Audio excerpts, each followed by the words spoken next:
TDP అంటేనే క్రమశిక్షణకు మారుపేరుగా ఉన్న పార్టీ. ఇక ఆ పార్టీకి ఒక విధానం ఉంటుంది. కట్టుతప్పిన వారి విషయంలో ఉపేక్షించిన దాఖలాలైతే లేవు.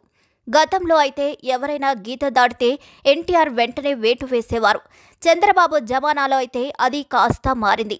క్రమశిక్షణా సంఘం ముందు వారిని హాజరుపరచడం, వారి విషయంలో వివరణ తీసుకోవడం వంటివి చేస్తూ తుది హెచ్చరికలు జారీ చేసేవారు. ఇక బాబు హయాంలో టీడీపీ నుంచి సస్పెన్షన్లు బహు తక్కువ. అలా పరిస్థితి ముదరకుండా ముందే జాగ్రత్త పడేవారు. ఇక చంద్రబాబు మాటంటే టీడీపీలో శిలాశాసనంగా ఉండేది. ఆయన వద్ద ఎవరైనా భయపడాల్సిందే. బాబు 1-2 సార్లు చెప్తారు, ముందే సీరియస్ అవ్వరు.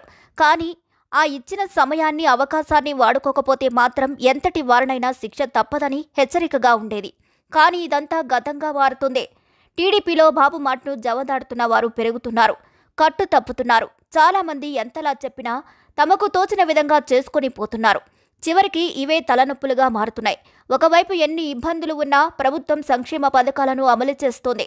అలాగే అభివృద్ధి అజెండాను ముందు పెట్టుకుని అడుగులు వేస్తుంది. అయితే ఇవి జనంలో చర్చకు పెట్టడం కన్నా కొంతమంది ఎమ్మెల్యేల వ్యవహారమే హైలైట్ అవుతుంది.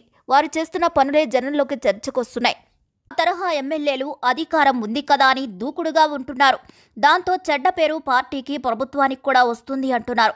సుపరిపాలనలో తొలి అడుగు అని ప్రభుత్వం ఎంతగా ప్రచారం చేసుకున్నా దానిని మించి ఎమ్మెల్యేలు కొందరు చేస్తున్న వ్యవహారాలే చర్చకొస్తున్నాయంటే ఆలోచించాల్సిందే అని అంటున్నారు. ఆయా ఎమ్మెల్యేలు చేసే పనులే వైరల్ అవుతున్నాయి అని అంటున్నారు.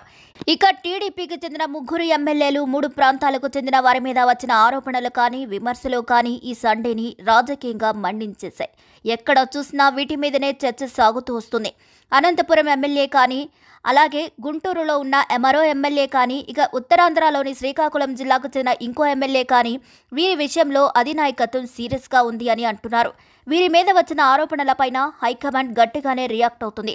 దీంతో వీరి విషయంలో నివేదికలను పార్టీ పెద్దలు కోరుతున్నారని అంటున్నారు. వివాదాలు లేదా అవినీతి ఆరోపణలు లేదా దాష్టికాలు ఇలా కొందరు ఎమ్మెల్యేలు వార్తలలో ఉంటూ వస్తున్నారు. వారి వల్లనే చెడ్డ పేరు వస్తుంది అని హైకమాండ్ కూడా అర్థం చేసుకుంది. అందుకే ఈసారి సీరియస్గానే రియాక్షన్ ఉంటుందా అన్నది చర్చగా ఉన్నది.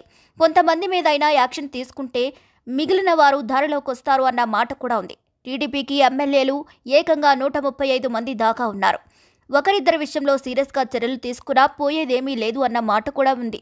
అందుకే ఒకరిద్దరి విషయంలో సస్పెన్షన్ వేటుకైనా సిద్ధపడితే మొత్తం పార్టీ దారికొస్తుందని అంటున్నారు. లేకపోతే మొత్తంగా నష్టపోయే ప్రమాదం ఉందని అంటున్నారు. ఇక క్రమశిక్షణ కలిగిన పార్టీ అని టీడీపీ రుజువు చేసుకోవాలి అంటే గట్టి చర్యలు తీసుకోక తప్పదని సూచనలైతే వస్తున్నాయి. మరి ఒకరిద్దరి విషయంలో చర్యలు తప్పవా అంటే ఏమో వేచి చూడాల్సిందే అంటున్నారు. మరి ఈ వీడియోపై మీ అభిప్రాయాన్ని ఖచ్చితంగా కామెంట్ ద్వారా తెలియచేయండి. మరిన్ని అప్డేట్స్ కోసం మా ఛానల్ని లైక్ చేయండి, షేర్ చేయండి, సబ్స్క్రైబ్ చేయండి.